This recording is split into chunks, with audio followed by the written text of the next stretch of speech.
Every time the train entered that stretch of grassland, it would suddenly come to a stop. I couldn't help stepping out of the carriage to find someone and ask what was going on, but not a single other passenger got off. I stepped down from the train and looked around, then noticed faint flickering lights in the grass. Just then, the conductor came walking over with an oil lamp in his hand. He said the train had run into a little mechanical trouble, but it would be fixed soon.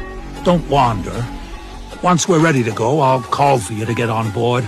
The conductor specifically warned me not to stray too far from the tracks under any circumstances. He said he would let me know when it was time to get back on, but he would only call out twice. After that, the train would leave without waiting. I casually lit a cigarette, and my eyes drifted back toward the grass. Those faint lights were still there, and they were moving. I couldn't resist going over for a closer look. The train wasn't fixed yet anyway, but when I got close to the source of the light, the glow suddenly vanished. I was just about to head deeper in when the conductor's warning came from behind me. I had no choice but to put out my cigarette and head back to the train. But just then, something darted through the grass. I panicked a little and turned to run back, but I couldn't see the train at all. I had lost my sense of direction. The tall grass blocked my view. I was so anxious that I jumped up and shouted, but there was no response from anywhere around me. All I could do was pick a direction at random and keep walking. But then the conductor's voice came from behind me. I knew that was the second warning. The train was about to leave, but no matter how hard I ran, I couldn't get out of that field of tall grass. Then, a faint light appeared ahead of me again. I gently pushed aside the glowing grass. I saw a monster, giving off a dim light, crawling up out of the soil,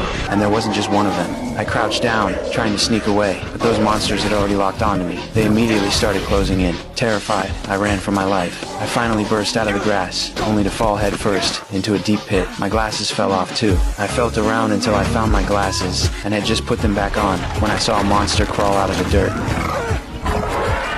More monsters were closing in from every direction. All I could do was climb upward, trying to escape. But then a monster grabbed my ankle. I picked up a branch beside me and smashed it down on the creature. I used every bit of strength I had to climb out of the mud pit, and the train was right in front of me, but it had already started moving. I charged toward the train, but the moment I rushed out of the grass, a monster tackled me to the ground. When another monster suddenly slammed into it, they actually started tearing into each other. I seized the chance to get away, but more and more monsters kept gathering. Just as I was nearly overcome by despair, a burst of firelight suddenly flared up. It was the conductor. Those monsters seemed terrified of the flames and were forced back. With the conductor's help, I managed to escape. In the end, I desperately climbed back into the carriage. I collapsed onto the floor, then looked up and asked the conductor what those monsters were. The conductor simply answered, they used to be people too. Some of them had lost their way. Some had chosen the wrong path. That was why, every time the train entered that field of tall grass, it would break down. I turned my head and looked out at the grassland. It was now completely shrouded in an eerie green glow.